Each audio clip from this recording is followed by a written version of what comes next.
Welcome to Season 5 of the Big Sci-Fi Podcast with Adeena, Brian, Cris, and Steve, the biggest sci-fi podcast in the galaxy. The adventure is just beginning here at the Big Sci-Fi Podcast, and we invite you to come aboard the Starship Tangent.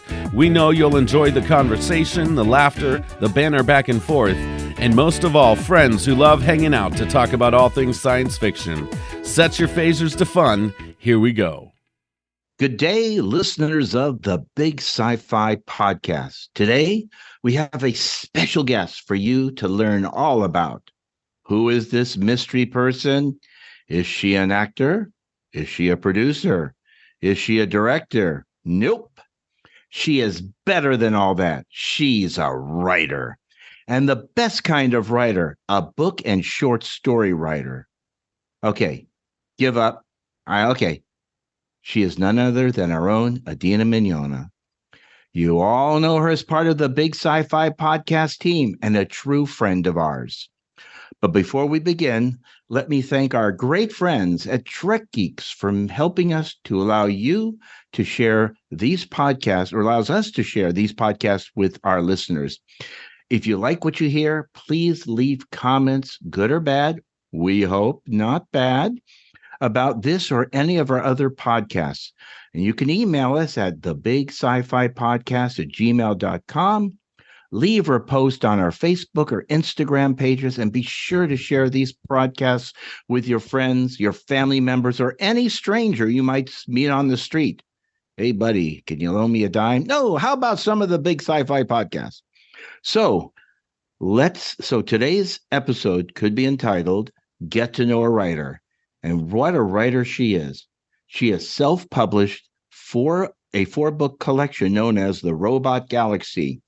And she has a new book coming out, Lunar Logic. But I'm getting ahead of myself. Since you are going to get to know Adeena, let's introduce the other 3 members of the Big Sci-Fi Podcast team. They are Brian. Hey, it's Brian from Ohio. Woohoo! And Cris. And it's Cris from Toronto. I love it. And this is me, your humble voice, Steve. So without further ado, let's get to know a writer. In ancient times, the stories that were created were handed down from person to person, generation to generation, by the spoken word. Now, if you've ever played telephone once or twice, you know that the story can get changed, filtered by the new speaker of the story, and then it might become a new story altogether. At some point, a written language was created to make a history of those spoken stories. Ancient Egyptians used hieroglyphics. Monks used beautiful penmanship to record stories. The Gutenberg press made it easier to share these stories with a larger population. And that brings us to Adeena. She has used the modern technology to record her stories, and we are here to learn about how she goes about doing it and any other questions you might come up with. Tangents, Captain, as Dr. Phlox might say. So at this point, Adeena, tell us a little about yourself. What do you want to tell us to open up with? First, I'm going to say that this is the weirdest thing ever, being a guest on your own podcast. This is a very unusual experience, but thank you guys so much for doing this. Yeah. Don't ask yourself your own questions, okay? Right. Okay. Well, about myself, and that's weird because I feel like, you guys do know me. But very simply, I'm by day an engineer. I work in the aerospace industry.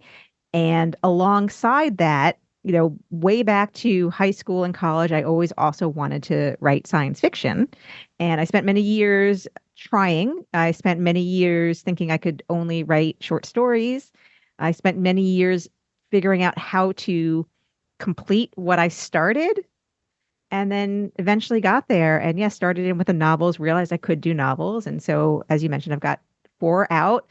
Lunar Logic, comes out it's now January. And God, there's so much more. There's so much more to come. I've got so many, stuff in work and ideas upon ideas upon ideas upon ideas.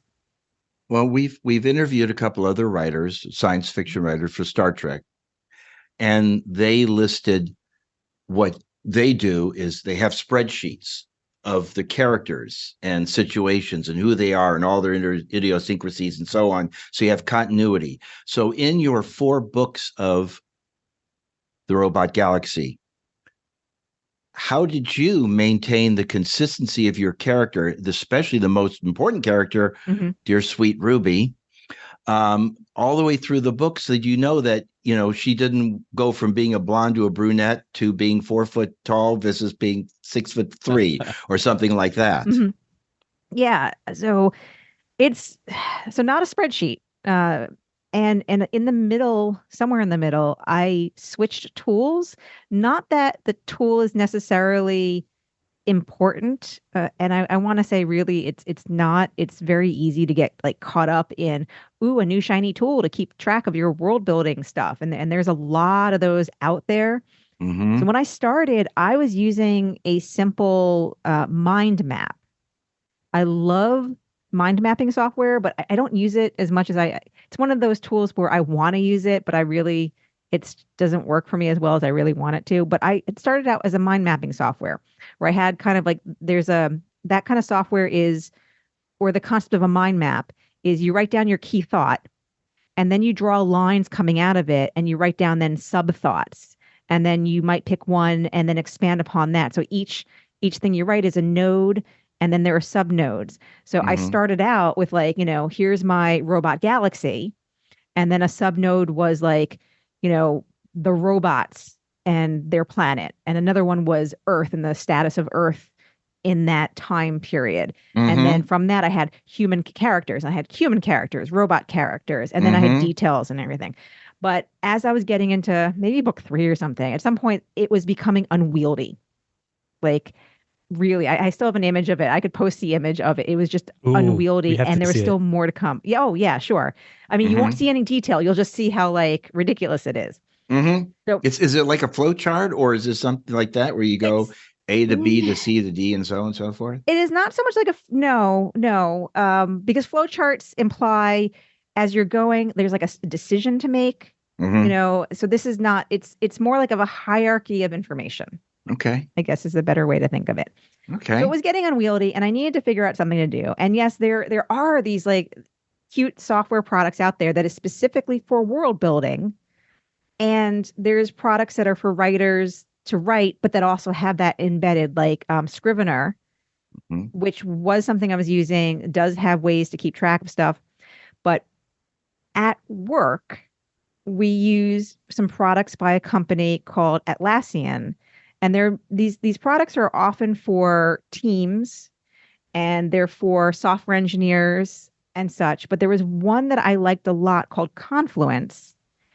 And it's kind of like a wiki format. And there's a free version. You can do a free version online. So because I'm very experienced in using this tool and it was free, I'm like, well, let me use Confluence. And so I now have the whole Robot Galaxy stuff in what's like a wiki format, which is a lot easier to manage because I still have that hierarchy, but it's easier to click around and find things. And I can have like, links to other links in the, in my world building and everything. So I guess one of the short answers to your question is yes, I keep track of all the details, but not necessarily like I think it'd be hard to find another writer that's using the same tool I'm using for this purpose right now. Well, let me ask you this too, Adeena, because you've written 4 books for the Robot Galaxy series. You've got Lunar Logic coming out here now in the month of January. And you had a couple things before Robot Galaxy series, didn't you? Well, I had starts. Okay. Yeah, no, I didn't have anything complete. I had lots of I had several short stories, but I also had nonfiction out there. Yeah, and it was I think still that's technically out there. Yeah. Okay. Yeah. So years ago, when some of the self-publishing print-on-demand things became a thing, I was like, and up until then, I had always thought about self-publishing. I really liked the idea of it. But back before all the things that you can do with Amazon and draft to digital and all these other online ways to publish for indie authors to publish. The old method was you actually would hire a printer, and print out like 5,000 copies, and you'd be storing them in your house, and hopefully you can sell them and make back your money. So it was in the like 2004, 5-ish time frame that these print on demand services were starting to come about. And when I found out about that, and I realized that I really could, with a minimal financial investment, publish a book, it motivated me to take what I had been doing up till that point, was to journal my experiences as a small business owner and turn it into a little book. And so that's what I did. And so there's a book out there. It's called Cute Little Store. Although I don't market or publish it, or I don't deal with it anymore, but it's still technically out there. And then a couple years later, I did Cute Little Store 2. And that was mostly because I closed the business. And in doing so, I kind of wanted to close out the story of what happened. And those books are not so much how to do a business or retail business, but they're more my memoir of it. But with the idea is that there are tips for other people who open a store. And one of the things I used to say is there are a lot of books out there on how to start a business. There, at least at the time, weren't a lot like, well, what happens after you do? It's like, yes, great, you got your thing now up and running, but now you are dealing with the day-to-day of managing your budgets and employees and your lease and all these things. So it was memoir style, but with some actionable tips. So a couple years later, I get a phone call from a small press, and they're like, we see these books, we'd like to offer you in advance and republish them into one. Now, the store had closed, and I was not dealing with the books anymore, because without the store, I really didn't have a method to market the books, because I'm not a retail store owner anymore. So I really wasn't interested. So if someone wanted to pay me money and all I have to do is turn over my IP, at that point in time, that made sense. So I did. And then from there, the relationship kind of went downhill a little bit, because they wanted to change the name of my books to something I did not agree with. So when you see me on Amazon, you will see a book under my name. It's about starting a small business. It's like the how-to Bible of starting a business. And I argued very profusely that this is a terrible name for this book because it is incredibly misleading. My story has some actionable stuff, but it is not a how-to Bible of how to start your business. It is more of a memoir than anything else. And well, because I'd already signed the contract, I kind of lost that battle. And the moral of the story is that's one of the reasons why I'm so committed to indie publishing right now, is because I never really want to be out of control with my IP like that. Right. Like people might hate what I write, or people might not like it. I might put out a book there that flops, but I want it to flop because of my decisions, not because of someone else's decision that I had no decision, input into. Yeah. Well, Brian, you've written your own book. Did you follow that same philosophy as well about how you got into it? For the most part, Adeena was kind of a very strong person in my ear. And so, if I may say so, but yeah, no, that's kind of how I went, is the self-publishing. I'm examining other avenues as we speak, but so, and I think that's the great thing about being a writer in these days. You have options and different routes to go. We're not pigeonholed into one thing. And it all depends on what you want to accomplish. And so you just have to pick the path and that you think will help you get there. And it's like anything in life, right, Adeena? Some things work out and have longevity, and they're fruitful in the long run, and some things just, hey, you enjoyed it and you were creative, and you got to try at least. And plus, when that's what I love about what Adeena's doing, is she's just going for it. And obviously 4 books for the Robot Galaxy series, that takes some dedication. And now with Lunar Logic coming out, so. And it's more than, one of the things that people don't ever always understand or appreciate about indie publishing is it is way, way, way more than just writing the book. You're essentially, you're a business owner, you're a product manager. Mm-hmm. And before I was writing books, I've been those things both through having my own business and at work. My day job as an engineer, more often than not, what I'm doing is project management.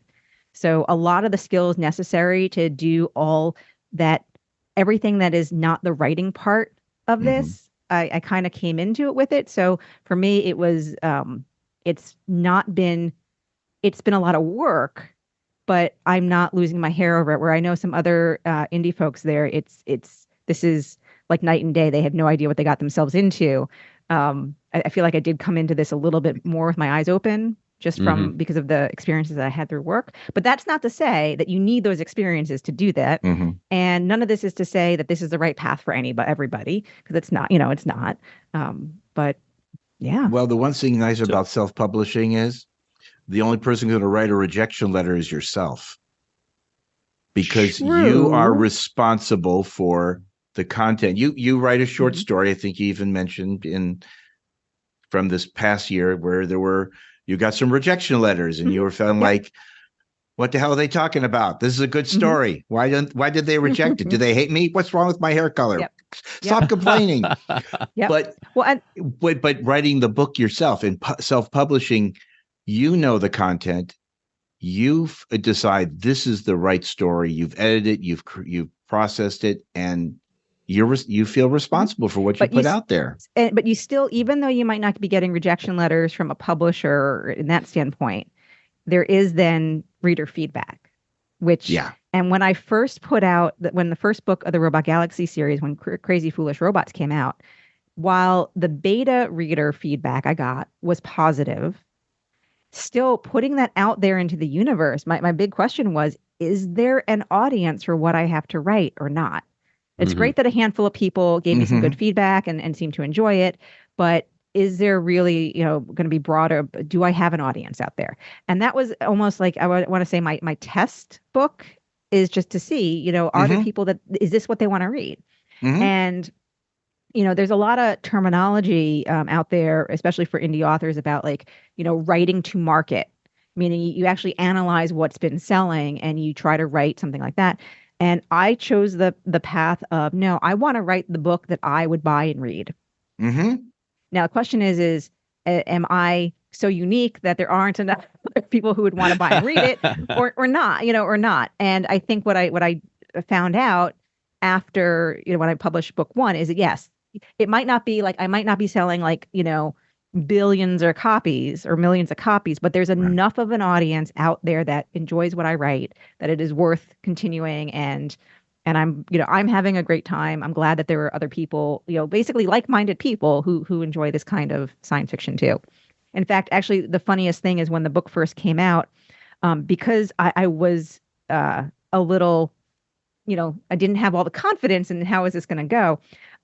What I didn't, even though I at that time knew it was going to be book one of a 4-book series, the original cover, when I originally commissioned the cover, I just commissioned a single cover, and I didn't have it. It didn't write, it didn't say book one of the Robot Galaxy series on it. It does now, but at the time it didn't. Okay. And even though I thought the end of the book kind of implied that yes, there's going to be more, it was nowhere was it explicit. I hadn't even come up with the name, the Robot Galaxy series yet. I had no name for the series. I just had this one standalone book, but I knew that there were more. And that was the biggest criticism that I got, was that it seemed like this is just a single book and is there more? Where's going to be more? Yeah. And so the next day I went back to the cover people. I commissioned the rest of the 3 covers at once to make sure that they all had a similar look and feel. Then I had the original cover redone to have book one on it, and started to make it, even updated the interior. So the interior now says, this is part of the series and stuff. But that was the biggest piece of negative feedback I got at the very, very beginning.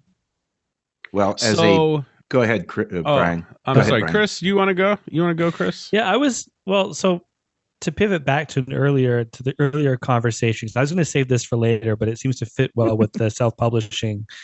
What is one piece of advice that you would give people, like maybe not necessarily new authors, but maybe someone who's on the fence? They have an idea, like myself, where it's like you have an idea, but you're not sure, is it worth even putting all that time? Because what you're saying is like, it's not only do you have to write the book, but you have to figure out how to publish it, market it. What piece of advice would you give to someone who is in that position? Okay. So if the position is you have an idea, my advice is just write. Okay. An idea gets you nowhere. Ideas are great, but it actually gets you nowhere.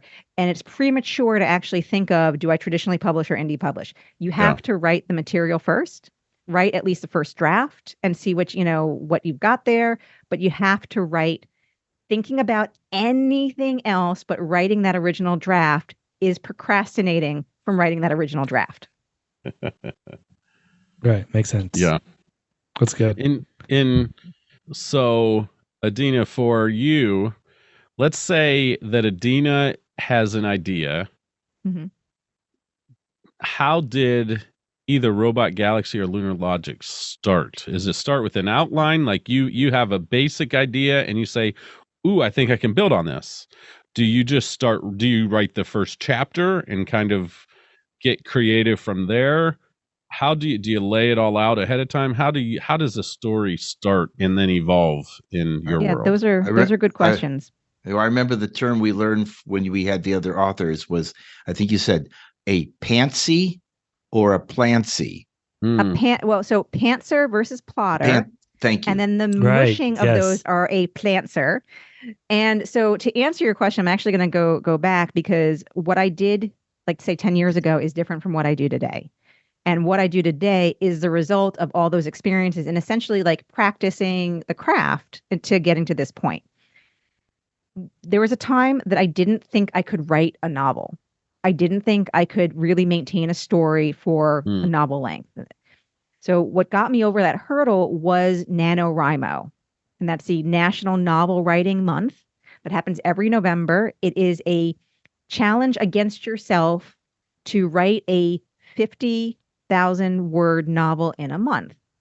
And the idea is that is a fairly challenging amount and what you need to do is like put aside the editing brain and everything and really just write. So my first NaNoWriMo was in 2009. It was probably one of the worst things I've ever written in my life. And no one will ever see that. It's just going to stay buried on my hard drive. But one of the things it taught me is that I can sustain something over 50,000 words. Mm-hmm. But I was a pantser, which is basically you're writing by the seat of your pants is what a pantser is. And I realized one of the reasons why it was a terrible, awful piece of crud is I was pantsing it. And I needed being a full-on plotter, which is basically outlines upon outlines and doing a lot of that was too much for me. So over time, I realized there's a minimalist approach to that works for me. And again, what works for me doesn't work for everyone else. And there are amazingly successful writers that are pantsers, amazingly successful writers that are plotters, and all forms in between. And so the message is, if you're interested in writing, write and you'll figure out what works for you. So what winds up working for me is, and I started really learning this as I was doing what became the Robot Galaxy series, is I need to go in with a minimal outline, which is just a scene list. And I need about 30 scenes. And in those 30 scenes, I have to have all kind of like the major things that happen. And for me, the most important of which is, how does it end? Then once I have that, then I can just start writing. And scenes will fall away, new scenes will get added, it will change as it goes. But I need those kind of like signposts or waypoints for myself along the way. And then that's where I get something. So when I started writing the Robot Galaxy series, that started out as a NaNoWriMo project in 2012.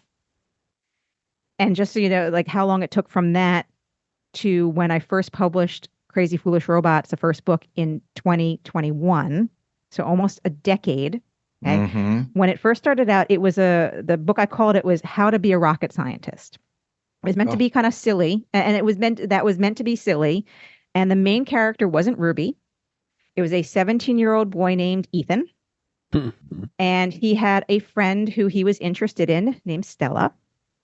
And when I eventually came back and wanted to develop this story more, I realized that Ethan was a terrible, terrible, terrible character. He was awful. He was awful. He was just kind of like a very stereotypical, I'm interested in a girl, blah, blah, blah. It was awful. But Stella was interesting because she actually was interesting and smart and could do things. So I dropped Ethan, but then I realized I didn't like the name Stella. So Stella became Ruby. And well, long story short, here we are.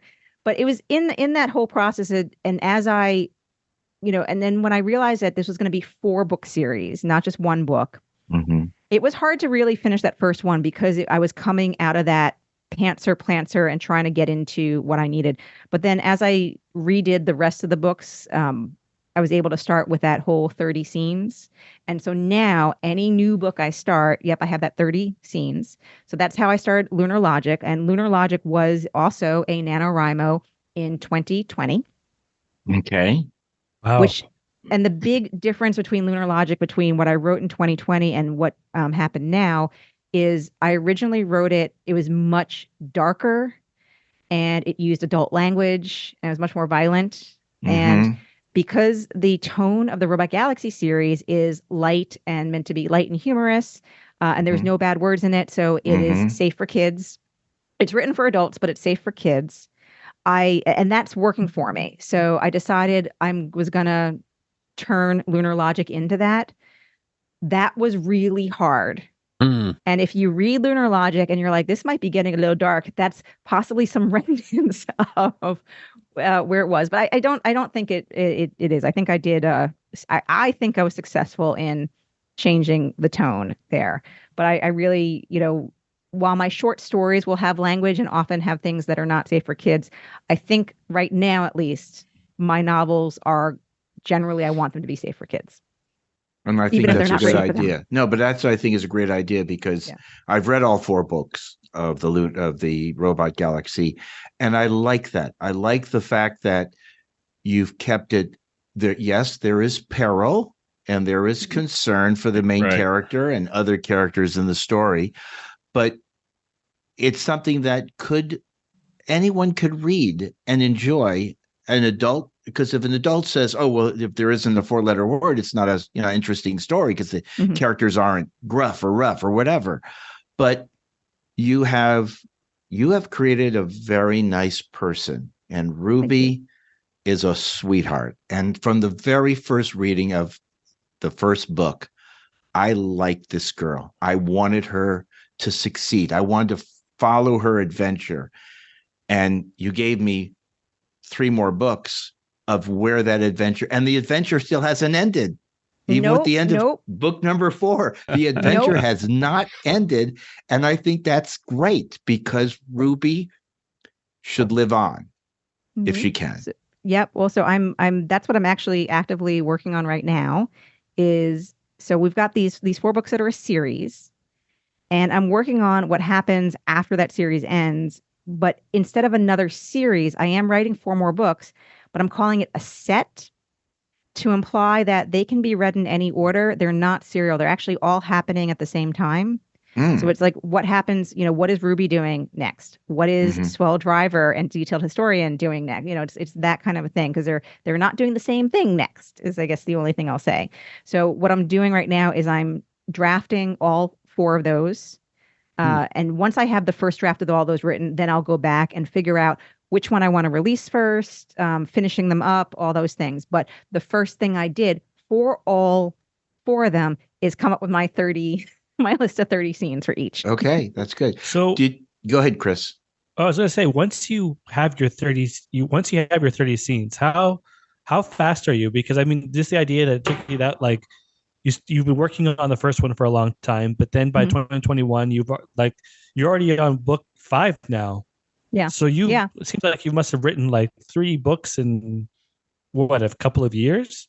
Yeah, something like that. It just seems like that's insanely fast to me.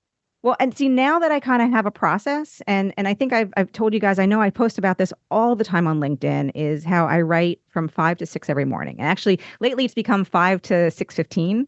So. And because I know I when I sit down at 5 a.m, so I wake up, my coffee is ready because I'm, this is one of my like must-haves was my automatic coffee maker that, so the coffee is ready. I get out of bed, I grab my coffee, I sit down at my computer. I'm not making any decisions at that point. Like I already the night before or the session before, I know where I'm writing, like tomorrow morning, I know where I'm picking up from. So it's such a habit.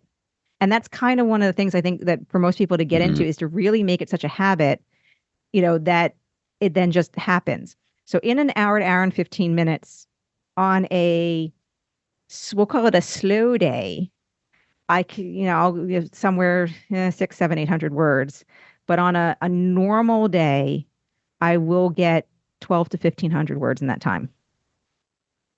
And so like this morning, I actually specifically cut myself off early because I wanted to use some of that time to work on one of my flash fiction stories from my upcoming email newsletter. So I only got 800 words this morning, but again, I deliberately cut myself short because I wanted to use that extra time. And you said that, Adeena, and it really hit something in me as a musician, but also as a writer, is that having some sort of pattern or habitual time where you set that aside to be for that creative outlet, to do that writing, to do that producing or editing or whatever it is, when you have days when you just feel blah, and even though it's good to force yourself to sit down at the computer, to go through the motions, and even if nothing comes, you've kept the pattern going. But to know that tomorrow, or if it's every other day or once a week, whatever the pattern is, you're going to have a set apart time to come back to that, to go for it again, is really important. So it's not this nebulous, I might get back to it when I get back to it. It's and that's good for writing. I mean, sometimes you need to step away because you're out of juice or it's not coming out the way you thought it would. And you take a step away and come back to it the next day and go, all right, I think I got my mind wrapped around this better. Right. And, and the thing is a lot of that, building those habits, which is great for, all kinds of creative stuff. Just be like, I might have a writing session today. Maybe I'm not feeling it. And maybe what I wrote is crud, but it's better to still have gotten up and tried out the crud than to not have done anything at all. It's like working out. Yeah, exactly. Yeah, and this is also not to say that like everything is perfect, because you guys know I'm a mom. I have young kids. Sometimes stuff happens and I might get like the worst night's sleep, in which case, no, if I get a terrible night's sleep, but so what I do for those times, world. Well, what I do for those times though, is that's when I might do something else in support of my whole just overall business, maybe, other mechanical things that don't necessarily need that part of the creative brain that I might do, those are things I usually do in the evenings. And again, this is the whole, what works for me doesn't work for anyone else. I am absolutely a morning writer. When I wake up, assuming I got a normal night's sleep, when I wake up at 5, I'm awake. My brain is up. I'm awake. Other people are evening people. I am not an evening person. And this is one of the things that, especially in doing those memoirs about my business, is that's when I really learned that I really am a morning. And whether it's like I turned into a morning person in my early 30s, or maybe I always was and was fighting it, I don't know. But when I realized I was a morning person, and because all through my 20s, and this is before I had kids. So after my day job, I would come home and in theory, I'd have 4 or 5 hours before I go to bed. In theory, it's like, that's so much writing time. So I would sit there and I couldn't write. And it really at some point hit me that 1, I'm a morning person. And 2, because my day job is so intellectually taxing, my brain is done in the evening, completely, utterly done. And I wish I had learned this. Like I could have been a decade ahead of where I am in terms of how much books and everything if I had realized this like in my 20s. But again, and that's part of the whole process, is figuring out what works for you and then building your habit around that. Don't force something that really is not, going to be your thing. So that's why I don't tell everyone, oh, you have to get up and write in the morning every morning. No, you don't. You have to figure out what habit works for you if you want to get stuff done. But Yeah. And the same thing goes to, like I'd mentioned, working out. There's some people that love working out in the morning. It's the best time. They get hyped for it. Some people have to do it midday. They fit it in during their lunch break. Some people, it's in the evening after work. It helps them feel revived after work, you know. Gets the some of us blood hate flowing working and out stuff. no matter what. Exactly. I'm Yeah. still working on my time with that. I'm not sure what works best for me. But New Year's thankfully this is resolutions, kids. I'm a morning guy. Morning for workouts, even though I hate it sometimes. Like the idea of having to stop off at the gym when I'm coming home sounds awful. I'm Yeah. like, just let me get home. yeah. But yeah, that totally makes sense. I find it mornings are tough, but I find if you like on days when I can get up early, I can get a lot done. I also feel like Adeena, does it when you get up at say at 5 a.m, are you like mostly alone? Like are other people up? Like, are Nope. you So- able to like work uninterrupted at that Yeah, time? and this is one of the reasons why it did work out to be that time, because no one else is up. Everyone's sleeping. Now, there was a point in time where, so my youngest, who's now 5, knock on wood, we are finally in a stable sleeping habit.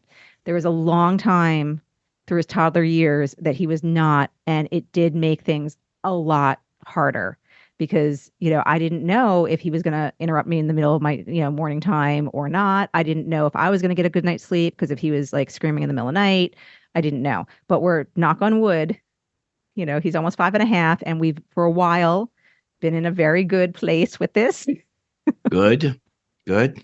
But, you know, but that's also, you know, the thing is, you know, with my husband and everything, you know, the idea too is he's there to be the buffer too. Like if, you know, my youngest gets up, and luckily the youngest, when he gets up, he doesn't want me. He wants daddy. So it works out. That's okay. Then that works out really well.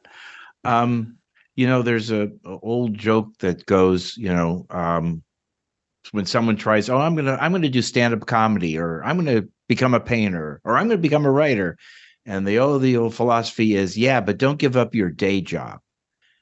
Is there a thought in your mind that there's a point in the future where if you got this writing gig going, could you give up your day job and become a full-time writer for the rest of your life? So that's a really good question. And that's a hard one to answer. Well, there's always, you know. Ladies and gentlemen, for the first time in our podcast, Adeena is speechless. No, I'm I'm just not kidding. Right speechless. on. She Stop dropped the in. Adeena. My ear pod She fell dropped out. an I earbud. did, But this is a very hard question, especially. It is. Well, okay, so there's always a point where I could win the lottery, and then yeah, it really at some point it doesn't make sense. But that's of course not going to happen. But the thing is, there's a few things. One is I like my day. You know, okay, no, my day job frustrates me sometimes, but on the whole of it, you know, I work at a space company doing space things, helping, you know, us deliver cargo to the International Space Station, helping to, you know, we work on Halo, which is going to be part of NASA's Lunar Gateway. And, so cool. And, you know, hopefully some other interesting things.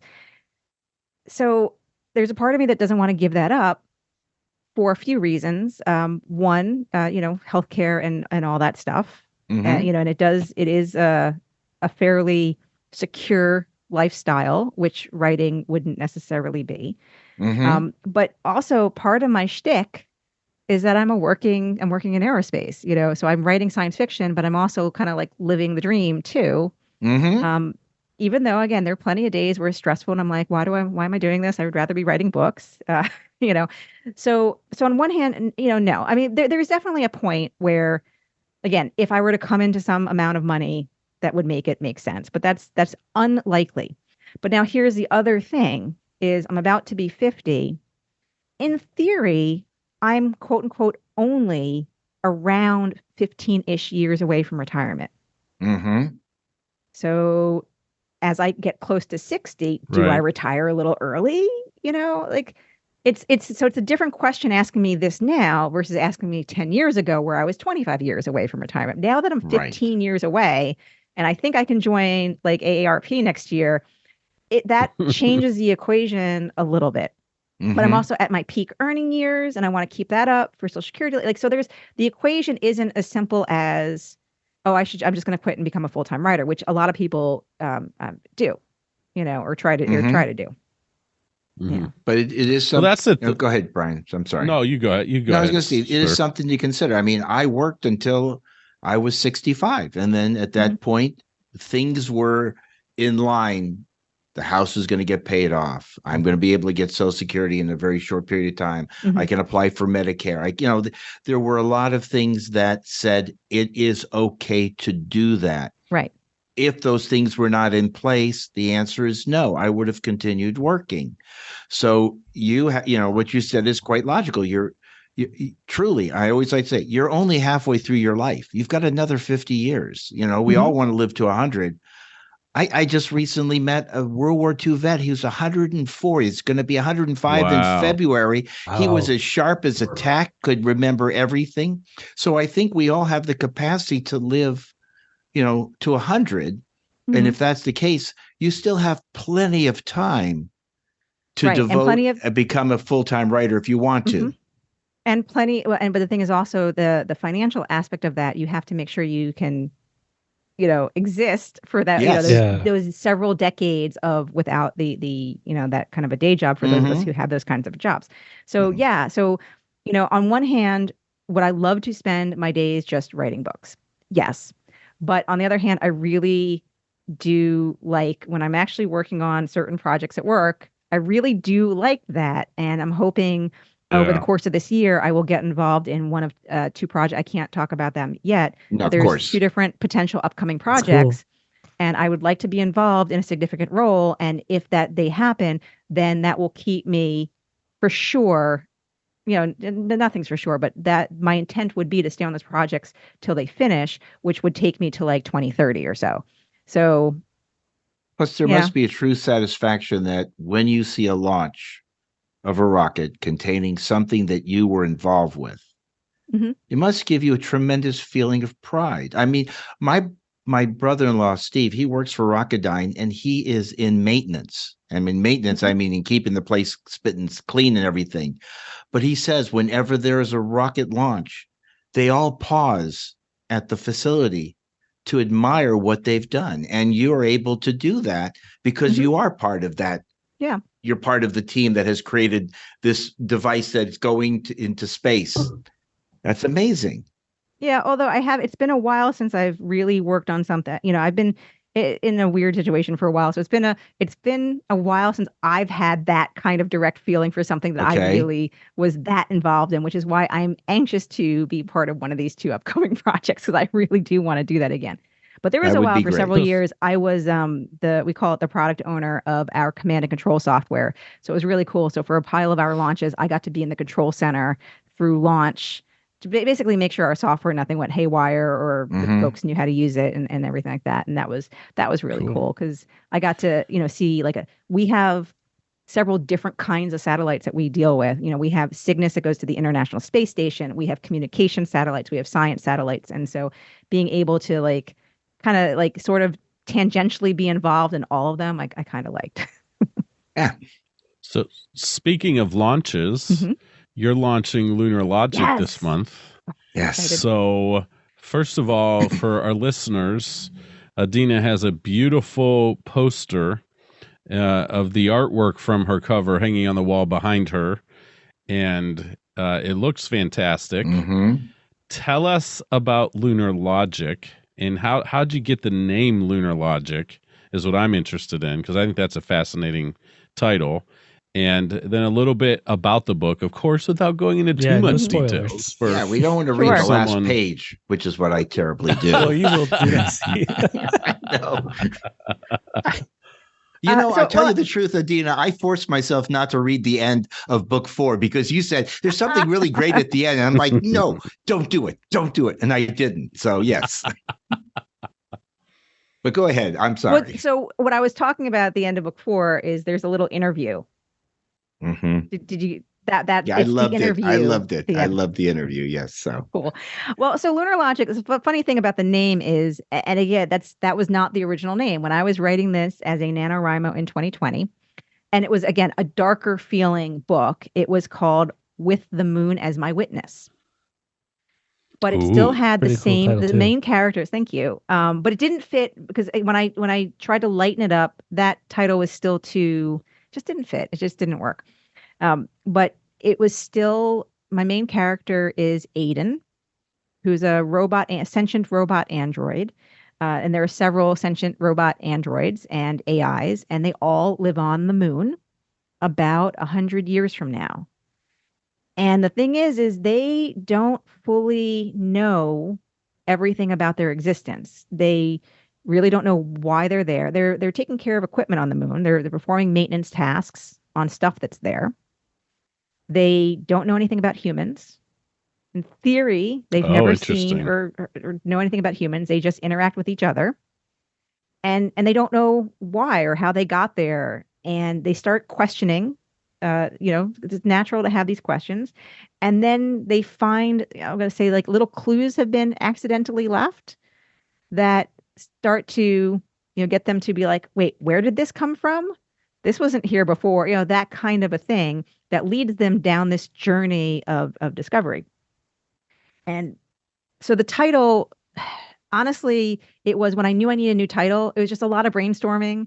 And then a lot of, there's this one group of writers I'm with. And so sometimes I'll like, hey, I have these ideas. What do people think? And so there's been, some back and forth, and it just, Lunar Logic came out of that mass of stuff.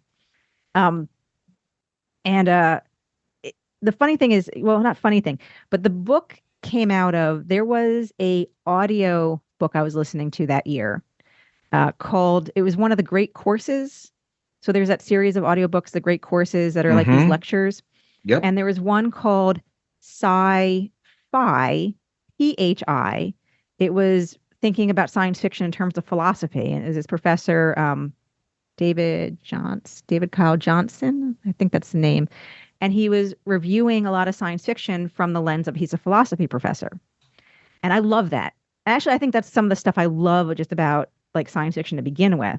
And so that's what I had in my head, was kind of exploring a lot of just philosophical questions from the point of view of sentient androids who, don't know how they were made. Do they have free will? All these kinds of things. And of course, doing it in like a light version. One of the things I do want to say about the cover, when I use the same company to make my cover as I did for the Robot Galaxy series, but the robot android figure that's in a yoga pose on the front and then in a different yoga pose on the back of the book. Cool. So I commissioned this art from my friend's daughter, who's an artist. Very She's nice. Really cool. She's a high school senior right now. And I had seen her mom, who's a friend of mine, post like a bunch of her art online. I'm like, I really like that. I would really like something like for my book. So I hired my friend's daughter Very to good. do that.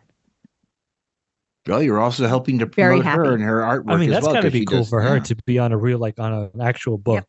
Mhm. Yep. That's I like to impressive. think so. Yeah. I like to Definitely. think so. Yeah. Did I But, answer all the questions? There was a bunch of questions. Did I answer there's them all? one interesting thing is what I loved about the Robot Galaxy was one of the adventures of the various different robots that we get to know and love from those books is trying to even find their own origin. Mm-hmm. Was some of the inspiration for this as well? Because again, they're trying to find their origin or what their purpose are and so on. Not directly. Mhm. So in the Robot Galaxy, it was more. So when I originally had this other, it was a different book with a different character, Ethan, and everything. Just like I really didn't like Ethan. Originally, the robots were coming to Earth to do something bad. Okay. Take over, whatever. And again, when I went back and looked, I'm like, that's terrible. Because of course everyone expects that when they hear, aliens and robots, that is what they expect, is that they're coming to take over Earth. And I was like, that's terrible. I need to do something different. So I don't remember, I can't tell you the moment I had this different idea, but it was like, well, wait a second. Well, what could they possibly doing? What would bring them here if it's not to take over? Well, maybe they're looking for something. And that's just kind of where that spiraled out. Now, the fact that it turned into kind of an origin story for them and that Lunar Logic is a little bit, I think that's a little more of a coincidence Or Okay. maybe I just like origin stories. No, I they're don't know. good. They're good stories because they allow you to follow the path of the characters to get to the final conclusion of what's their, and that is, the human condition. We all ask the same question: why are we here? What's our purpose? What's the end result? Yep. How do we Yep. make ourselves better, or people around us better people? So yeah, I mean, you just made them androids or robots in this case, in the robot galaxy. But and one of the things with Lunar Logic is while of course, I really don't believe that we're going to have these kinds of sentient androids in 100 years. Okay. But other than that, taking that liberty and and making that happen, I did my best to try to make everything about the moon and the technology and things as kind of realistically, envisioned as possible. People talk about like there's hard science fiction. I actually hate that term. But I try to make as much as realistically possible hard science fiction. And then this layer of, ridiculousness. Like even in the Robot Galaxy series, when we look at what's happening with Ruby and here in our solar system, humans do not have faster than light travel, and I try to make things realistic about traveling around the solar system and all that stuff. But then I took liberties with, of course, these sentient alien feeling robots that happen to have FTL and we don't question why, but so everything that I can make quote unquote hard science fiction, I do. And then add in the fluff, that's not fluff. It's add in the, that other element. The fantasy, the fantastical. Yeah. And again, I always appreciate the fact that you didn't. I mean, there were so many times in the 4 books where you would have been forced to explain how they have the ability to travel. What was it, 57 light years or 54 light years from their home planet or from location 0 to Earth and back and forth? That's fine. We don't need to know. We really don't, because we just accept the fact that it happens. Yeah, they just have FTL. We don't worry about it. They just have it. Similar, in Star Wars. They have hyperdrive. Okay, they just have it. And I very much believe in the self-consistency in whatever universe you create. That is the most important thing. Right. Exactly. Because even there's a funny series we all love where there's this thing called warp drive, and there's still everybody says it's possible, but so far the level of energy required to do it is impossible. So it's still fun just to be able to enjoy it and just know they're doing it. They're getting from here to there, so you can get the story done. I believe it's going to happen. Yeah, they just have transporters. Yes. Yeah, which is one of the most terrifying concepts in science fiction. Oh, let's your molecules. So, all right, I don't want to cause Cris. Help me! I don't want to slow down Chris's sleep cycle, thinking about the possible effects of transporters. Don't worry, that one stresses me out. Okay, cool. I figured if you were such a big Trek fan, that would not be something you would let keep you awake at night. So, Adeena, as you are creating your world building, okay, as you're building the worlds, the characters, the ships, the whatever. I remember reading your first book and going, in my mind, you're describing everything, but I'm still forming my own. What does that actually look like in my head?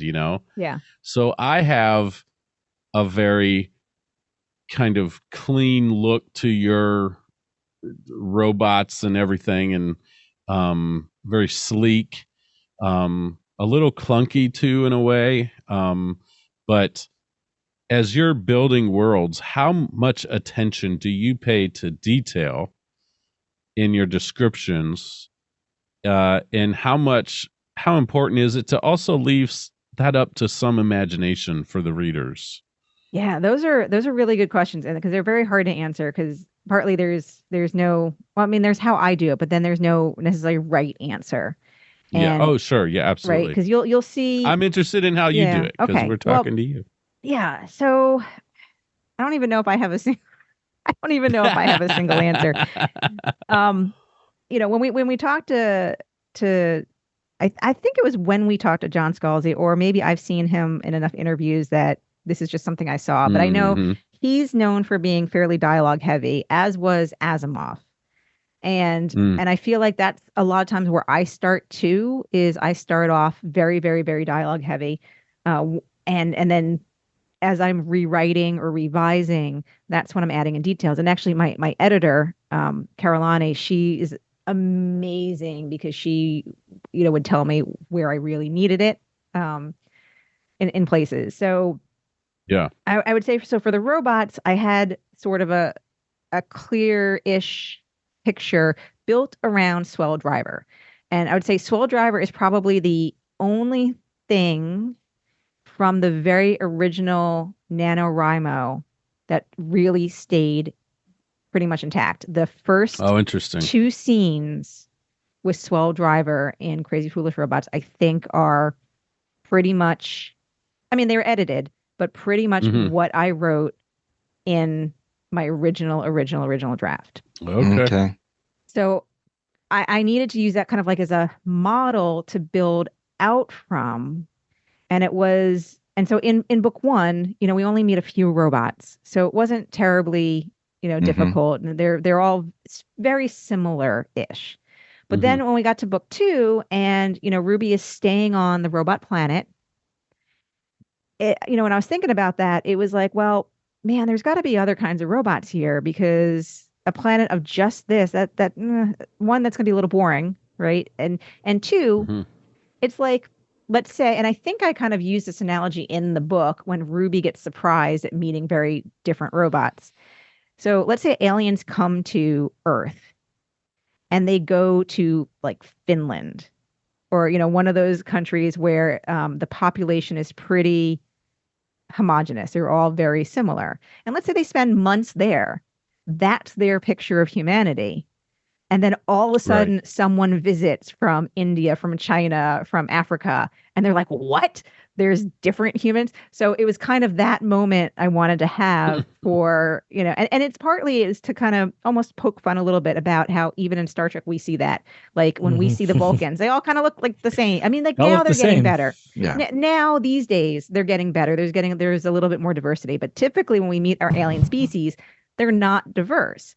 So I was trying to just poke fun a little bit of that. So I decided to introduce other types of robots, but I can't, again, just do just anything now because I've kind of established the way the world works. And I can't have a 50-foot robot because I've kind of pretty much explained that the corridors that they're living in all the time are fairly normal height from our perspective, So I still have established some rules that I need to live within. But it really was all like Swell Driver was the one that this was kind of built around. And I think my terms for him were he's a colorful snowman, and that's accurate.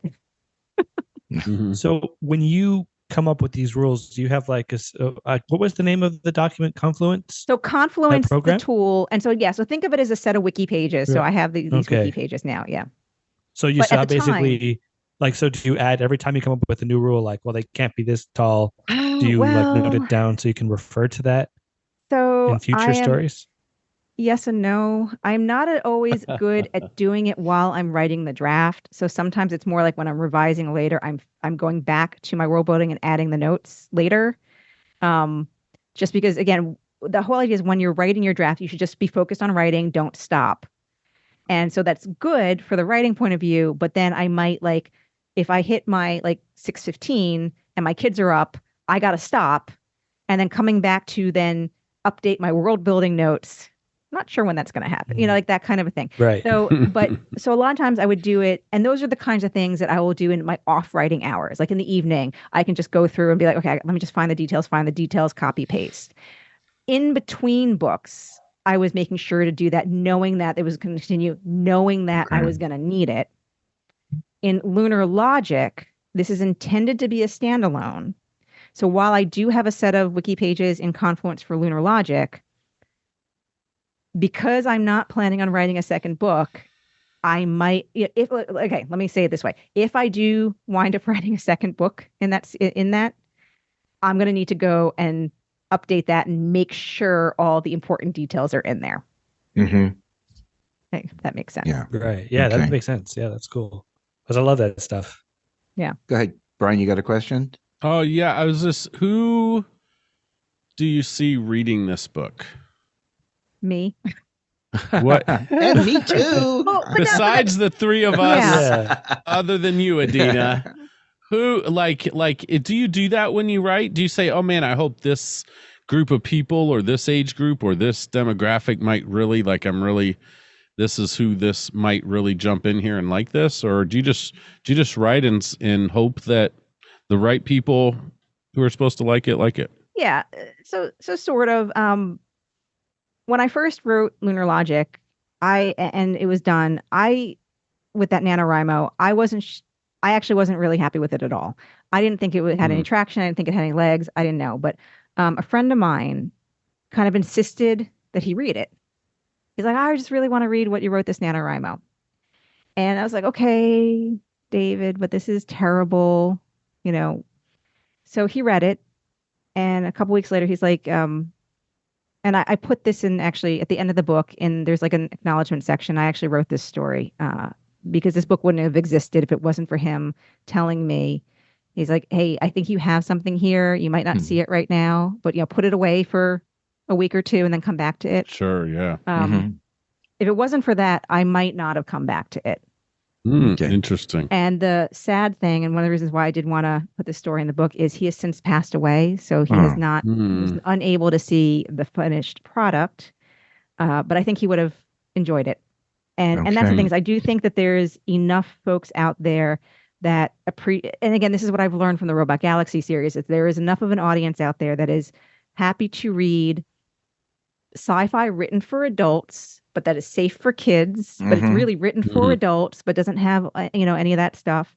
That is a little different and interesting and not the same old military battles or, because. Right. So there's enough. So while I don't necessarily have a picture, I guess my picture now are the folks that I know who are reading my books. And I have, through my newsletter, I've met several people who've now been beta readers and ARC readers. And if I'm writing for anyone, I'm writing for them because I know they enjoy what I'm putting out there. And so I guess I have them in mind at this point. Yeah. And if they enjoy it, probably there will probably be others. Yeah. Well, speaking about that, the 4 Robot Galaxy books, they have sold. Did you have an expectation of what you were hoping they were going to, how many units were going to sell, how many books were going to go out the door? Has it met that? Are you hoping for it didn't exceed it and you wish it was more? Or are you satisfied with that? You're getting the story out to people. So I didn't really have an expectation other than, the hope that I make back the money that I put into it, because there's costs associated with the cover, with editing and such like that. And, but so beyond that, my general hope is in any given calendar year, I do better than the year before. Okay. And so far, so good. Okay. Well, that's good. That's good because that keeps you inspired to continue on knowing that I'm doing this, I'm not, I don't at this point think like I'm going to get, like we said, you're not going to get rich. You're not going to give up your day job, but you are feeling that you're reaching an audience of readers that are enjoying it and that inspires you to continue on. Because again, like you said, there's another 4 books you'd like to do about the Robot Galaxy, and you wouldn't want to do that unless you felt like, this is it's going to get the people are going to want to read the stories more. Right. Now, also part of that is, and it isn't, I don't want anyone to have this thought that, you can just put books out there and magic happens. So there is a lot of advertising and marketing that is part of the business of being an indie publisher. And there is something to be said, especially for indie publishers, to be said for writing series, not standalones.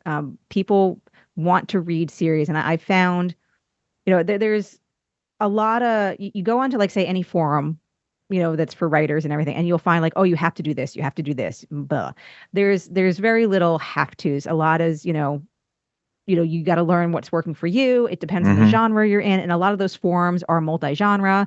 So what applies to a romance writer does not apply to a science fiction writer and vice versa. But one thing that I think seems to be true in all fiction right now is series is the way to go. Is that when readers find an author they like, they want to read more from that author. And especially if there's a universe that they like, They really want to write more. Now, that's not what, I really thought that the Robot Galaxy series was going to be 4 books and then done. It was somewhere in the middle of that last book that I was like, wait a second, I like writing in this universe, so I'm not done. It was more that because I do have ideas for other series. So, but I think there is something to that whole plan for series. Now, I still, that said, yes, Lunar Logic is still intended to be a standalone. The reason I kind of like almost think that maybe I'll write a second is because some of the feedback I got from some of my early reviewers was the question like, hey, a prequel would be very interesting, or, not necessarily what happens next, but what happened back then to get to this situation might be interesting. And so I'll never say, never say never. So who knows? But I have so many other things I want to write to include all this stuff in the Robot Galaxy series. But that's the one thing. You But did touch on that. Yeah. I'm sorry. I was going to say, you did touch on that in the books. You do get some background information about Ruby, but there's still a whole lot more about her and her mom and relationship and her uncles and her grandma. And you could just build the whole, because now we know who she is, but not the whole backstory. And that would be interesting to read about as well. So you do have a lot to work with from these 4 books to go forward. Adeena, have you ever considered writing outside science fiction in other genres, or is science fiction just where your heart is, where your passion is, where you think your niche is? So the other book that will not see the light of day, although I think I want to turn it into a science fiction book. I wrote this book.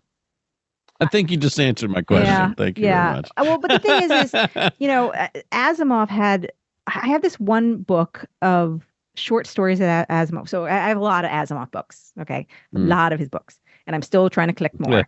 But one particular one is a compilation of his short science fiction stories that are also mysteries. And in the intro to that book, he kind of goes on a little like tirade about how, look, just like science fiction is just the backdrop. These are mysteries that happen to be in a science fiction setting. And, interesting. Okay. And I love that. And I think that is true of a lot of science fiction, that they can be something. They can be a romance, but science fiction. They can be a mystery, but science fiction. They can, be anything but science fiction. So with that in mind, then I think your answer to your question, Brian, would be yes. No, they would always have like a science fiction element. Yeah. But it might be a different genre. Yeah. So you might do like a mystery science fiction or. No, Asimov's one of my favorite books by Asimov, I believe, was called The Caves of Steel. Oh, that's a good one. Yes. Yeah. And it's a detective story. A crime is committed, and his main character is the detective who has to find out what happened. It's been, again, read that book 50 years ago. So, but it's still always in the back of my mind. And then he had another one, I think, called The Naked Sun, which was also the same character. I remember the names because they were so good. And they were like, wow, you can have a detective story and it can be a science fiction story. So maybe you should go with the Hallmark love story, but it's a science fiction one. What do you think? One that will not see the light, not the one that I kind of alluded to a second ago, that is definitely not in the genre that I wrote. I've had thoughts on and off over the years of what if I just recast it in a science fiction setting? Would that make it? And the thing is, part of it is, even though it is a novel length, and it's one of the first novel length things I ever wrote, what it really I'd set out to do was write a series of related short stories, kind of vignettes in the life of this person. But then I put them together as a novel. I don't know, it's just not, I don't know. I'm so curious now. It sounds like something you should revisit. Like, I don't know. Just maybe for next November. Can we try that? No, I already have plans for next NaNoWriMo. Oh, okay. Yep, Well, already have. I don't want to say. Well, I gotta say too, as a songwriter myself, I almost never throw away lyrics, even if I think they're total garbage after they first get written down, and they never get added. Oftentimes, when I'm just not feeling the creative juices flowing, Mm-hmm. I will go back over my notes. I've got a folder at the very bottom shelf of my bookshelf that's got all my songs, most of them. And sometimes I'll go back and it will help me push through. I'll find a phrase, I'll find a line, or even a chord structure that that didn't work back there, but might help me push through. So it's interesting to me, Adeena, that even this story that you're like, I don't know if it'll ever see the light of day again, that you're still apparently open to, there might be a different way to get it out, you know? And I think that's important for writers to hear, and anybody creative, is sometimes it doesn't fit. What you just created doesn't fit right here, but hang on to it, put it in a drawer somewhere or whatever, because it was creative and it came out of you. It might work in another setting. It might work to help you finish another project down the road. Yeah. And there are a lot of, I was gonna say, there are a lot of, people out there who they think they want to write, but they are afraid of whatever they put down being crud or crap or something like that. And that's one of the biggest hurdles I think anyone who writes needs to really get over, is that, you might write some stuff that is terrible and might need to go sit in a drawer. Maybe it sees the light of day under some other circumstance, or maybe not. But if you don't ever just get that out, you're never gonna write. And I don't know if you've probably had this experience, Adeena, as I have, even with the book that Steve has mentioned that I've written. I have had a few people say, I could tell they weren't into it. Even a couple harsher things, But then I'll have people say, oh my God, I love your characters. I love the whole premise. I love your writing style. I want you to write. I just had a gal message me and say, I just got done writing it. I couldn't put it down. You have to write a follow-up book to it. So how do you, as a writer, as an artist, just process that, where you might have someone say, and oftentimes just people we're connected with, because those are the people that are getting the books first, that say, obviously they didn't like it, and maybe they're harsh about it, maybe they're really polite, but you can tell they weren't that interested. And then you have people that are just like diehard Adeena fans that are just like, oh my gosh, please keep writing. I want the next one. When's the next one coming? Please tell me when the next one's coming. How do you process that and kind of handle that up and down of that? Yeah. So there's a couple things. So one, of course, not everyone is going to love everything you write. Okay. That's just a fact of life. And that's fine.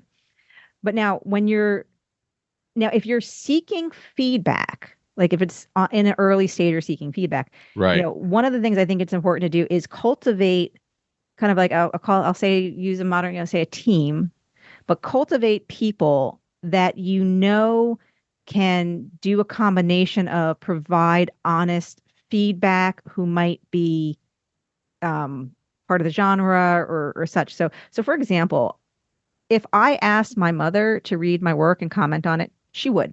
She would absolutely do it. But she's not a science fiction. She's really not so deep enough in the genre that she might not get it. So what I need is I need people who know the genre, but also know how to provide feedback. And so depending on the stage of the writing it's in, so one of the things that I've been doing for years is I'm part of a writers group. We're called the Frederick Writer Salon. And one of the things that is part of that group is, at this point, a lot of the members have been doing it long enough that we know how to receive and provide feedback. And a lot of it is more in those kind of early stages. And I think it's important to kind of find that right group of people. And whether it's a local group, there's critters.org, which is an online kind of critique sharing thing for people in science fiction, fantasy, and horror. There's a couple Facebook groups for that kind of thing. I don't randomly say ask my friends unless I happen to know their reading style and their ability to provide feedback. So there's one or two of my friends in real life that I would ask for, because I'm attuned to what I know, what they kind of know. but I wouldn't just randomly ask anyone else. Now, later on in stages, like so when the book is coming out, and so we look for ARC reviews, which are the advanced reviews. And right now, if you go on to Goodreads, there's some advanced reviews of Lunar Logic. That I do through my newsletter. And again, I don't automatically accept anyone who wants to be an ARC reviewer. Partly because, and when I am looking for ARC reviewers, if I don't already know who they are through the, for some people, we've been through this process. They've ARC reviewed several of my things. But if they're new to me, one of the questions I ask them is like, well, what are your favorite science fiction writers or not, who do you like and who do you don't like? Because if you tell me that like you hate John Scalzi and love, I'm trying to think someone who's the opposite of whoever's the opposite of John Scalzi, then you might not like my thing and I might not want you to review my thing, So it's all about that. Now, then to the last stage where the book is out and now there's a pile of reviews on Amazon. I just don't read those because there's going to be some ones there that might be upsetting. So what I do there is, actually I ignore them really, but sometimes I have my husband read through them and I ask him to tell me, smart. What is there anything there in those, like say mid-star reviews, like 2 or 3 star reviews that's actionable?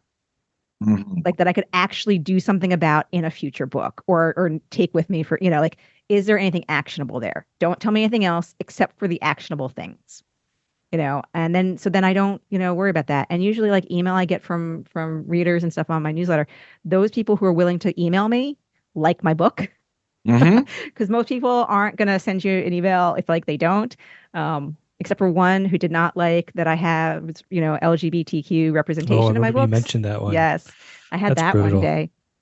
Well, it was unexpected, I guess is the word I'll say for that. I was not expecting that. But yeah, I think I answered the question. I know I sometimes go off a little bit, but that's okay. That's okay. I'm not good at giving short answers. That's that's what we were hoping for, long answers, because we get to learn more about you from long answers as opposed to yes, no, maybe so. That's what we were looking for, and I think that's what we hope from all of the people we interview as well. What I really hope is that anyone out there who's listening who might be thinking about writing, hopefully they're getting some ideas and some motivation and some what they need to do if they're thinking about writing. Just write. Speaking of ideas and motivation, where can people find Lunar Logic and the Robot Galaxy series? Gosh, what's everywhere. The best way to get a hold? Yeah. So depending on if you're an Amazon, if you're someone who likes Amazon and buys things on Amazon, go to Amazon. Just type in Crazy Foolish Robots or Lunar Logic. You'll find them there. You'll see on Goodreads, you can, you don't buy through Goodreads, but you can see reviews and such there too. There is my own store. I have my own, if you're a person who likes to buy direct from the author, then you can go to crazyrobot.myshopify.com and you can get autographed copies from me there. And I didn't know that. Over the next month, you'll be able to get all the digital ones. So the Robot Galaxy series was in the Kindle Unlimited program, but I'm pulling it out to use another indie author term, to go wide, meaning they're going to be widely available beyond Amazon. Very good. Interesting. Yeah.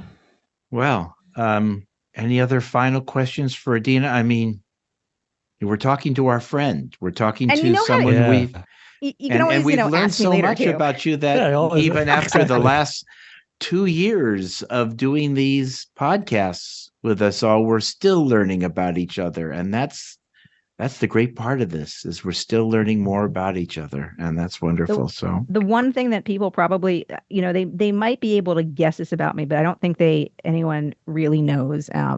My husband and my older son might know, but I'm not even sure they really, really know, is how much of my brain on a day-to-day basis, on an hour-to-hour, on a minute, am I actually thinking about writing? Whether it's thinking about a current book, thinking about a future book, thinking about a story, thinking about writing, I am almost always, and I have been for years and years and years and years and years and years, like pretty much, I think my entire adult life, I am always thinking about writing. That's good. That means you know you're doing the right thing then. Mhm. That's the case. Yeah, it's called I Was Born for This. Mhm. Yeah. Or I'm just obsessed. Yes. But No, I think you're too. born for it. Yeah. Which, there's one online guy that I follow that's one of his things. Actually, he says, in order to really be good at something, you really have to develop a kind of like an obsessive mentality about it. And I'm like, yeah, I get that. I feel that. I think I'm right there.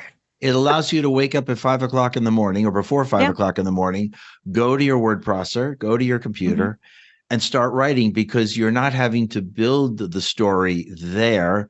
You've already the night before, or even woke up in the middle of the night going, okay, I got to remember this because I want to write this at 5 in the morning. And that's where you're fresh, you're ready to go.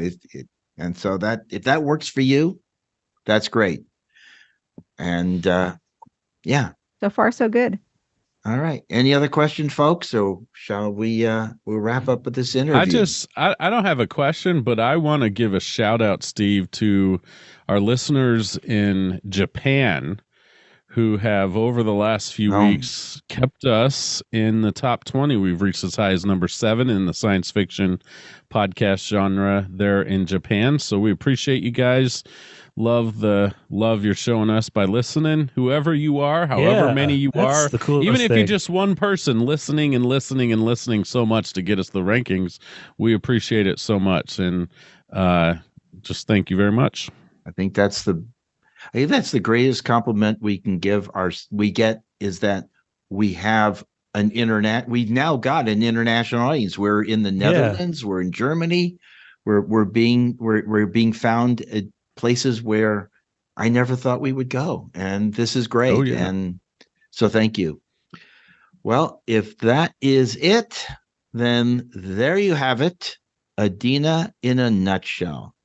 We've learned so much about her, and I know you have done so as well. If you have any questions you'd like to pose to Adeena, again, you can send them to our email address, as I mentioned earlier, the Big Sci-Fi Podcast at gmail.com, or you can post them on Facebook or Instagram, or you can subscribe to her newsletter, and I hope I'm giving this out correctly, info@adeenamignogna.com. Is that correct? That's the email address, but go to my newsletter is now on Substack. So it's beyondthedroid.substack.com.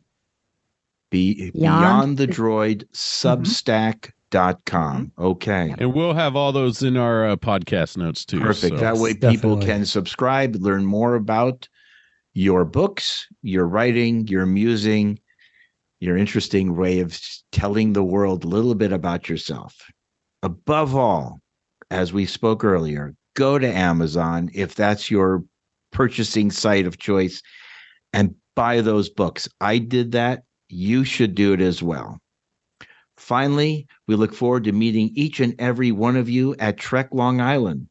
It's happening this year from May the 31st to June the 2nd. We'll be there. So will many of the people we have interviewed in this past 2 years on the Big Sci-Fi Podcast. Wow. It still boggles my mind. Yeah, it's crazy. So go to their website and learn more about this upcoming event. It looks to be even more spectacular than the prior one. And as always, I leave you with these parting words. Look to the skies, live long and prosper.